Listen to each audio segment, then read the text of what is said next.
Wondering how your mindset affects your life? How to bring more energy into your business and life? Millions of people around the world ask these same questions daily. You are in the right place. Learn practices that will help give your life the meaning and success you've been searching for. Welcome to the Charge Podcast, teaching you how to create habits around real goals every day. Practical life advice from those who made it. Here's your host, Gary Wilbers. Do you struggle with being negative? Most people struggle with being negative. Being positive takes action. Using simple positive actions will allow you to win each day. Being negative is a discharge in 3 key areas. Number 1, your mindset to achieve your goals. Number 2, your influence on self and others. And number 3, your ability to learn and grow. Implementing simple positive actions into your life will allow you to win each day. Being positive takes action, so let's work to be positive. To receive a weekly video email from me on one simple positive action, subscribe to the series by going to chargepodcast.com to get the link to register today.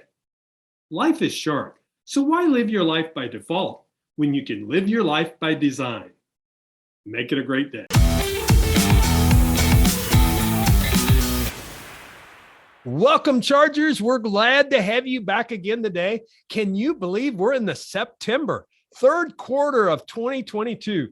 Time keeps flying, but you know what? As entrepreneurs and Chargers, we have to make the best of every day. So let's get you a guest today that you can learn from again, because that's my goal as business owners that's on this podcast.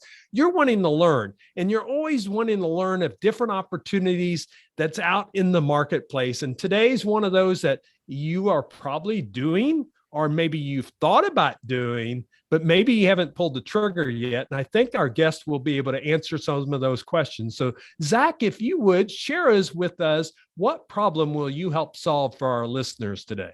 I want to show people that they can get started in real estate investing without having deep pockets or an uncle with deep pockets. So excellent. I love talking about real estate because I've done some real estate myself. And I think it's a topic, as I said, I think business owners want to know about, because we're always looking for opportunities and ways to create other revenue and sometimes passive income with it within our businesses. So today joining us is Zack Boothe. He's host of Driving for Dollars Mastery Podcast, where Zack shares his insider secrets to finding massively discounted properties regardless of experience level. Zack went from a successful window cleaner to an even more successful millionaire real estate investor. With his constantly growing business, he now spends his time helping others see how simple it is to make money with real estate. Zack built a dream real estate business, and he's here to show you how you can too. Welcome to the show, Zack. Glad to have you today. yeah, thanks for having me. Well, let's just jump right into it, because I think you've got a great and interesting topic that I want to share with our listeners. But I think we have to know some of the backstory to be able to get the front story, as they say. And that backstory is, how did you go from washing windows to 7 figures annually in real estate? Well, it wasn't overnight, right? It wasn't overnight. So I started young in the workspace. Before we started recording, I mentioned I had a very tough dad. He'd always say, "I don't want excuses, I want results." And it used to make me mad, but it taught me to be very resourceful. He actually cut me off financially when I was 16. He paid for my food and housing, and I was on my own. He wouldn't even co-sign a loan for a truck. He said, "If you want a truck, you'll get the cash." And so did lots of different jobs. So by the time I was 17, I had made handcrafted cheese, framed houses, landscaping in Nova Scotia, Canada. I had worked taxidermy. I'd done all these crazy jobs and doing high school basketball. And when he cut me off, $7 an hour wasn't cutting it anymore. And the whopping $9 an hour is my top paying job also wasn't cutting it. So I had to quit trading time for money, started that window cleaning business when I was 17 years old. My senior year in high school, I actually quit playing basketball to be an entrepreneur. My 18th birthday, I went and got my business license, got bonded, insured, workman's comp. I had employees as in high school, multiple trucks. And, that business grew. I worked my butt off Door-to-door sales was how I pretty much grew it, and had contracts, quarterly contracts. And it was awesome. I learned so much, and it was a pretty good business, but it got to the point where I started having a family, and then it wasn't enough anymore. And, as a teenager, I had like 10 G's just sitting in my savings account. I was a high roller in high school. And so it was cool and everything. But then it's like, and I had an $8,000 bill when my first boy was born. And I was like, how do I pay this? And it became really hard. But when I was 14 years old, I was mowing lawns with my father. My family had a lawn mowing business till I was about 15. And, my dad worked after work, and he's a hardworking man. And we played and went in the mountains in the weekend. But I remember when I was 14, I was like, Dad, why doesn't anybody mow our lawn? Why are we going to work after work and mowing their lawn? Like, why do they have these fancy houses and we don't? Like, I just didn't understand the inequality, right? It's like, what is this? Right. And I love my dad because he's like super introverted, doesn't say much. He's like, I don't know, ask my rich friend, And I was like, who's your rich friend? He's like, Clint Sherman. I was like, well, Clint's not rich. He has a beat up old truck. And he's like, no, son, he's very rich. He's just cheap. Was his words, and he's not cheap, but that's what he said. He's a good dude. And so I actually just went to Alaska with him not too long ago. He's a really good guy, but he has hundreds of rentals. And so when I was 15 or 14, I asked him, I said, how do you make money? How do you get rich? And he gave me the book. He gave me a gift. He gave me Rich Dad, Poor Dad. Yes. And many of y'all have read this book. If you haven't, go buy it today. Like, stop the podcast or actually finish the podcast, right? But you'll get more out of that book than you're going to get from me. But that book really helped me. It helped me understand that I needed to be responsible for my own money. And it also struck interest in real estate at a young age. And so in my early 20s, as soon as I could, I bought my first house. I bought a duplex. I lived in one side and rented the other, known as house hacking. And my payment was like $450, which is crazy, right? It was right after the 2008 recession. It was, it was in bad shape. I had standing water in the basement. I mean, it was bad. And I had construction experience. I told my realtor, the stinkier, the better, and I'm going to fix it up. And I did. And I remember working till 2-3 in the mornings, kicking in carpets and after window cleaning and door knocking, and got this duplex, and my one side rented for about $650 a month, and my payment was less than that. Right. And so I was like, man, this is incredible. I'm like, I'm just gonna go get 50 of these things. I'm going to be done. Right. I'm rich. But then the bank's like, well, now you need 25% down, and now you need better debt to income ratio. And I couldn't get more loans, so I couldn't buy more real estate. I'm like, well, now what do I do? Right. And that's kind of started that journey. I started listening to podcasts. I started trying to figure out a way to become a wealthy real estate investor without being a wealthy person. Right. It was like, well, what comes first, the chicken or the egg? Like, how do I get to a chicken if I don't even have the egg, or a chicken to lay me an egg? I didn't know how to do it. And I felt stuck. I felt lost. And that was kind of that moment of like, all right, I got to get there. And I know it can be done because someone else has done it, but how do I do it? But Clint had a degree. He had a corporate job that he actually just retired in his 60s, but he worked a full-time job and then slowly built his rental portfolio, but he didn't hit wealth, and a lot of wealth till, his 50s. And I was like, well, I want to be wealthy now. I'm greedy, And I was like, there's got to be a better way. And I found a better way, 100%. Well, I appreciate you sharing that. And I appreciate you sharing the struggles and going back to that beginning, because I think that really lets us see. And a lot of these business owners, we've been one for a while. But some of us are new that's to this game, or some of us want to be that's listening. And the thing I want to tell you is we all have a story. And that's the thing, is what Zack shared with us, but you have to decide, how do you make that pivot? And the one thing that you've been able to do, Zack, and I give you a lot of credit for that, you've learned how to make that pivot as a business owner that we all have to learn. And what I'd like you to share with them, if you would, is maybe some of those lesser known strategies for helping people find good deals, because, people's heard about real estate. Of course, some say, well, now we're in the market this year, last year was just crazy. It's not the same. Real interest rates are higher. Well, is now really a good time? So give them some of them strategies that would still help them find good deals. Yeah. So there's ways to find deeply discounted deals. And that's step one. Ultimately, that's step one. Most people don't know that though. Most people think real estate investing is where you buy properties and turn them into rentals, or you buy them and fix them up and sell them for a profit. Or the one that I learned about that I was like, that's the one I want, which is wholesaling. It's where you find a deeply discounted opportunity, you put it under contract to purchase, and there's a paragraph in there that allows you to assign that contract to a different person or entity. So you can sell the purchase contract. So I'm essentially flipping houses without debt, without having the money to even buy the house. So I was like, well, that's genius, because I can flip houses. I can be in the business of finding deeply discounted opportunities, make a bunch of cash, and cherry pick my best ones for my own rental portfolio. So then I double my net worth as soon as I purchase it, right? My cash flow goes up. I have passive income, but then I have lump sums of cash. For example, I'm sitting like, people are like, well, how much do you make selling a piece of paper? Well, my average deal size last year was $42,000. So, I mean, I'm talking big chunks of cash. So I learned about wholesaling. I was like, all right, that's what I'm going to do. So then it comes to like, well, how are you finding properties at such a discount? Because you have to get them at a discount enough to leave meat on the bone for the end investor. Right. So I'm finding properties 40, 50 cents on the dollar. How's that possible? Is it ethical? And that was kind of my first thought. I was like, well, that doesn't sound ethical, right? You're stealing people's equity. I was like, that doesn't make sense.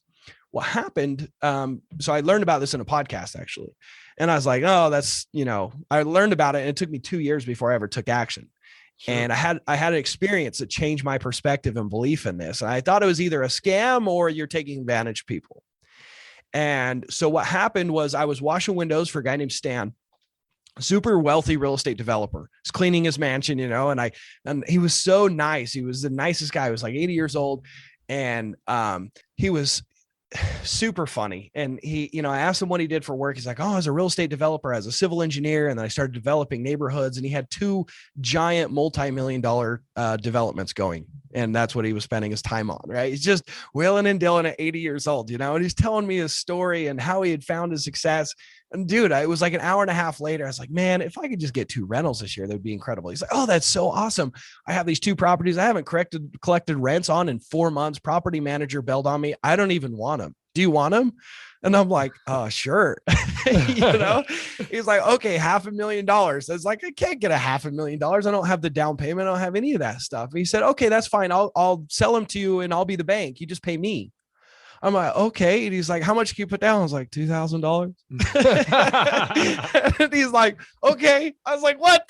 And so he just like hands me these properties, right? And the craziest thing is he's like, so I'm giving them to you at a really good discount. And I'm like, well, like we need to get like an attorney or a contract. He's like, no. And he like pulls out a piece of white paper and writes down the agreement with the terms of the payments and everything. And he starts educating me on how to do it.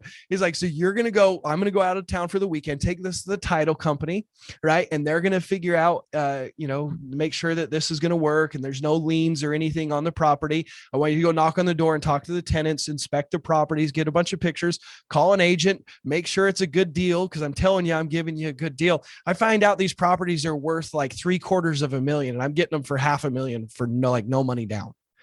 And I'm just like, what is going on? Right. I was trying to talk him out of signing the agreement right there. And he's educating me on the process and how good of a deal. He didn't want to deal with it. He wanted speed and convenience, and he liked me and he wanted to see me succeed. And I was like, holy crap, it exists. People want speed and convenience over price. People want to see you succeed that are successful themselves, right? It was a gift that was given to me from Stan, from God, from being in the right moment, for having a heart and desire to be there and to be successful. And so it gave me belief, it gave me hope. And so I started looking for a mentor. I started looking for how to consistently find a deal of a lifetime every single week. Because if I could find deals like that, I can make 6 figures a week. Right. And that's what I did. I made over 6 figures profit on that deal in a year and a half. I sold them to the tenants. Right. I put tenants in place and they said, you guys can buy it if you want. They both bought it. I was shocked. Right. Knowing what I know now, I left a lot of money on the table, but that's okay. I made over $100,000. But that's kind of how it like went. Oh, I don't have to be wealthy. I can do this. I can find deeply discounted properties. So I kind of went a roundabout way to answer your question, which was, how do we find these deals? Well, we have to find people that have a property. It's a thorn in their side, that they don't want to deal with it. Yep. Tired landlords, people that inherited properties, and, mom was a hoarder and they got problematic siblings, and there's problems with, one problematic sibling, and it's an emotional brain damage situation. Right. And we're finding people that we can help through those problems and take that burden off their plate. They know that we're investors. They know they could get more if they go through the brain damage, but they don't want to. And so what we do is what I call driving for dollars.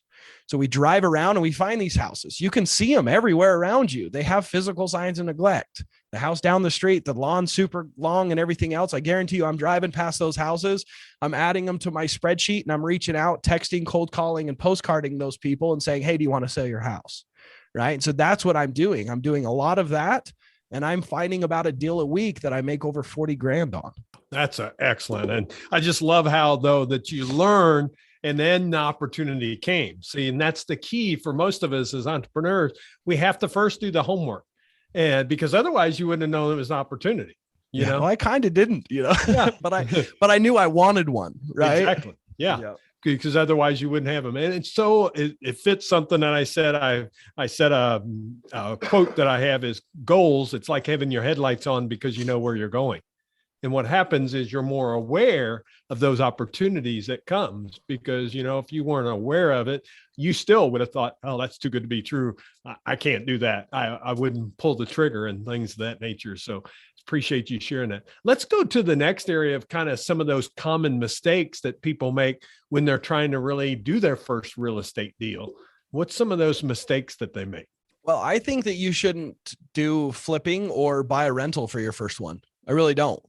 Okay. Because, wholesaling is such an awesome option, because I look at it this way.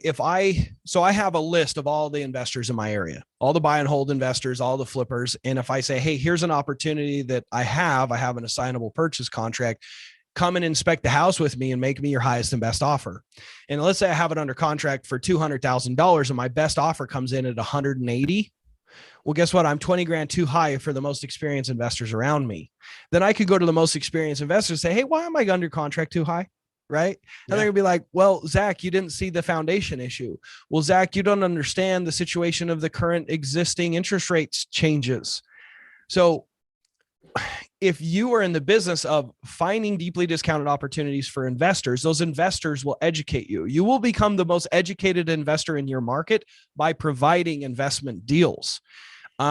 And then you're not taking any risk. For example, if you put it under contract and you didn't realize there's foundation issues, during your inspection process, one of your end buyers helps educate you during your inspection process, you have the right to cancel that contract within that inspection period and lose absolutely nothing.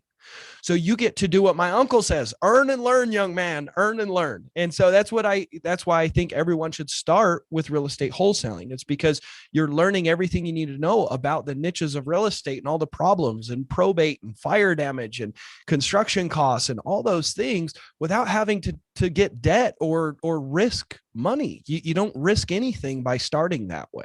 So I really think that's one of the number one mistakes. It's a mistake I made. I tried flipping houses. I tried rentals way before I tried wholesaling, and I did it backwards. Like, I wish I could go back and slap my younger self and say, no, you're doing it all wrong. Yeah.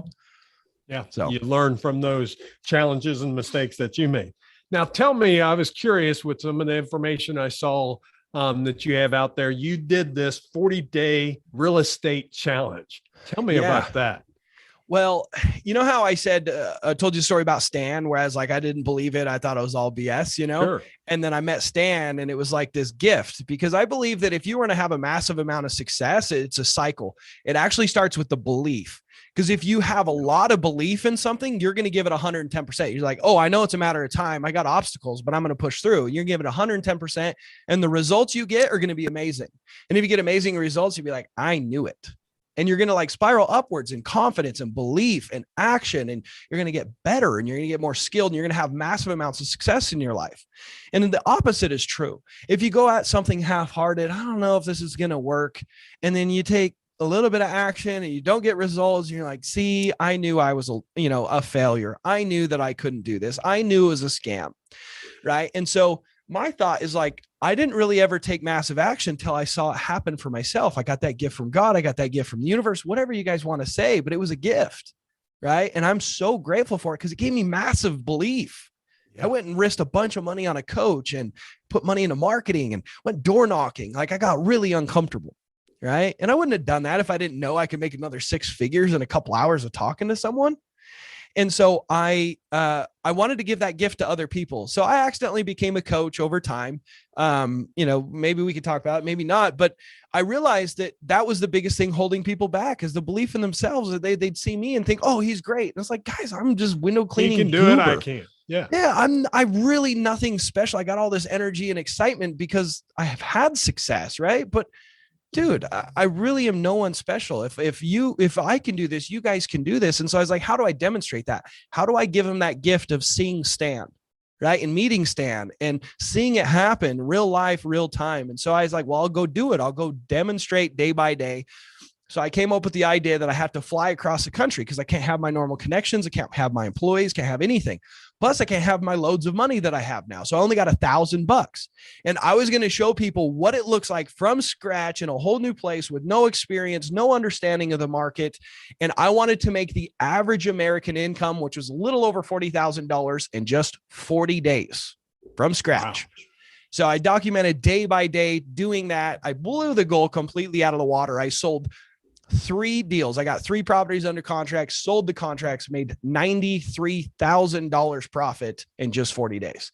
And it's all free. You guys can catch it. It's on my YouTube channel for free, but there's also a quick link to make it easier for you guys. It's called the DFD, stands for Driving for Dollars, dfdchallenge.com. It's a landing page just for that challenge. You guys can get free access, or just go to the YouTube channel, whatever you got to do. We'll make sure we've got that in show notes for them, because that would be fun to watch. I want to see it myself, so I'll go there myself to be able to get it, but to get the information. And so Zach's making that available. Remember, we'll have it in chargepodcast.com because we know they're probably busy, dfdchallenge.com. So, wow, that's interesting. So you went out of market and everything else. Were the 3 properties you did in the same market, or did you do a different market? Yeah, they were all right there in Florida. So I ended up and people are like, why'd you go to Florida? It's like, well, I went there because it was sunny and it was January, That's a smart thing to do. Plus my wife's from Brazil. And so I was like, I shipped my family down to Brazil to visit her family, and Tampa had a good airport to go to Sao Paulo, Brazil. So it was a convenience thing. It was a comfortable thing as far as the weather. And if I was going to be out grinding and talking to people, I wanted to not be cold because I hate the cold. I live in Utah though, but I definitely go to Hawaii and hide from the cold as much as I can in the winter. But yeah, I wanted to show people that, you don't have to know everything. What's most important is you find those stands, right? Those people that don't want to deal with the problems. And, it's kind of a grind. I show some of the boring side. I show the pain, the frustration. I cry. I get mad. Dude, I made some stupid, silly mistakes because I was working too much and I was overtired, and I was still having to run my businesses here, and get on calls with them and coaching calls and coaching my students. And so I was so busy. I was working till 9:00 at night, waking up at 6. And there was one time I had a deal and I had like 11,000 emails with all the investor friendly agents and investors. And I sent my deal out. I was supposed to send it out at like 193. I sent it out at 93,000. So I had 5 gazillion people just blowing up my phone. Give it to me. Give it to me. And I'm like, oh, I screwed up. So it's like, it completely killed like a whole day. So, I mean, you guys get to see all this stuff. You get to see the silly mistakes, but more than anything, you get to see how possible it is. And also the action steps I took. You guys can just duplicate what I did there. Well, great. I appreciate you sharing that. And before we go to the recharge round, why don't you give them, Zach? Well, of course, that's one place they can go, but if they want to go to your website and stuff and how they can connect with you. Yeah. So my website's drivingfordollarsmastery.com. You can connect that way, but I'm on every single social media platform, I think. I've got Instagram and TikTok and Facebook and a podcast and a YouTube channel. So you can go to any of those places. I create a ton of content. I love it. I love helping people. So you guys can shoot me a DM if you want to connect with me directly through any of those social media platforms. I personally respond. I don't have like a VA or anything. So you guys can connect, say hi, website, and then definitely the challenge. I'd watch the challenge if you have any interest. Excellent. We'll put that all in show notes too. Just go to chargepodcast.com. We're going to have all those links available to you so that you can easily get those. But Zach, before I let you go, I'd like to ask every guest 2 final questions. They're kind of what I call the recharge round. And the first one is, the podcast is named Charge, but that's a mantra of mine: create habits around real goals every day. What habit do you think's led to success in your life? Always knowing what I'm working towards. So one of the struggles of being your own boss, being an entrepreneur, is you have to choose where you spend your time. if you're a successful entrepreneur, and the more success you have, the more things you have to say no to, because we have limited amounts of time. So one thing I've gotten really good at is managing my time. I write a list of all the things that I would like to accomplish. I always have a sheet that I'm constantly updating with all the tasks. And I also have a Google Calendar that I'm very methodical on. I'm always on time to things because I'm very systematic about my calendar. Anytime I get a free second, I look at my sheet with all the other tasks that it would be nice if I could get them done. And sometimes they stay on there so long, they become irrelevant. But I only focus on the tasks that are going to move the needle to my goal, right? For example, checking my emails is usually at the bottom of my list. Quite often I will select all, archive, right? And not even open them because it is not a needle moving activity. You can work really hard and be really busy and never really conquer the world, right? What you have to focus on are those needle moving activities. And the only way that's going to happen is you really know your goal. So I always know what I'm working towards. I know my goal, and what I work on is going to help me get there. And I say no to anything else. Yeah, that's a great lesson for us all to realize is, what are you working towards? And then what is helping you get there? What's those needle moving activities versus the distractions that we allow too often in our life? So great suggestion. The last one I have for you, we've all had failures. You know, you've talked about them. You had some challenges that's come up. But if you had one of those do-overs, that fairy person comes with the pixie dust and says, okay, you get to redo this, Zach. What's one of those failures that you would share with us that you would redo? It's actually a limiting belief that I carried way too long. So Tony Robbins, I went to one of his live events, and he changed my life. He's probably one of the most self-improvement guys that I've followed that's really blessed my life in the ways that his content and his teachings. So I used to tell myself that I was dumb, so I had to hustle.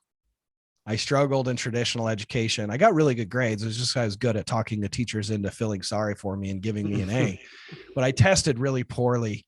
I have some anxiety that I deal with, and I care so much about like remembering things and being the guy to like solve problems and knowing people's names. And I'll be like, oh, hey, buddy, you know, like I had an employee that I had for like 4 months. I forgot his name. I was so embarrassed, right? I was so embarrassed. I knew his name, but I have this anxiety when I need to recall information that I'll forget it. Right. And so I told myself I was dumb. And for a time that served me. That's the thing with limiting beliefs, is they serve you for a time. It pushed me to work harder. It pushed me to work harder than anyone around me. It pushed me to work harder on the basketball court, pushed me to work harder when I started that first business. I put in more hours than others are willing to, and that helped me and it blessed me. But it got to a point where I needed to be more strategic with my work. I needed to be more intelligent with my work to hit some of those higher goals. And so I started making decisions because I told myself I was too dumb. Right? Telling yourself you need to hustle, that's wholesome. Telling yourself you're dumb, that's not wholesome. And right. So then I started like, I, instead of bringing on a secretary to help with bookkeeping and running my CRM with my window cleaning business, I gave a portion of my company away to bring a manager, a owner manager in, which was a huge mistake. Right. And so I think that a lot of the times when mistakes we make is because we have these doubts, these fears, these limiting beliefs. And so I didn't spend enough time. If I could make the answer shorter, I didn't spend enough time improving myself and just focused on work. So I think self-improvement is very important. Zach, I tell you, man, what a great conversation. You are a smart young man, and I'm proud that we've been able to have you on the Charge podcast, and you're doing some great things. And I can tell with your teacher at heart first. And that's one thing I would challenge people, go out there and get his 40-day challenge, dfdchallenge.com. We'll have it in show notes at chargepodcast.com, and take a look at it, because if you're interested, you can tell from the conversation we're having. I know most of you are listening, but we're of course on Zoom, so we can see each other, and I can tell the passion that he has in sharing with others and what he's sharing. And the reason I ask those questions is we learn from people's failures. And you being open, because we all have limiting beliefs, you know? Oh yeah. I still have them. I still have some too. Yeah. And, you know, but when we've cracked those, we really help crack the code of changing those. So I appreciate you sharing that information and sharing with our chargers today. Thanks again for joining us. Thanks for having me. I really appreciate it. Well, Chargers, I tell you what, there's a lot of information in this podcast. Probably the thing I would recommend to you as an action is go back and listen to it again, because I think that's exactly what I'm going to do. And then pick up Zack's 40-day challenge there. I think you'll really enjoy that, and it give you some thought of how you can break some of the barriers that you want to be able to break. But remember, the other thing is too, you probably know some other business owners that this would be beneficial for. So if you would share this podcast with 3 other people, and that will make a difference for them. Come back next week. We'll have another great guest for you, but I appreciate you being here on the Charge Podcast. Make it a great day. Thanks for joining us.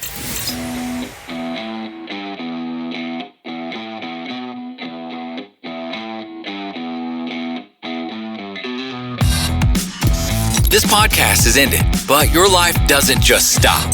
To continue your inspiring journey, head over to chargepodcast.com and access all the tools and resources mentioned on today's show.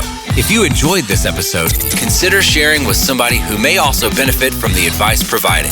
That's chargepodcast.com. Until next time, charge in business and life.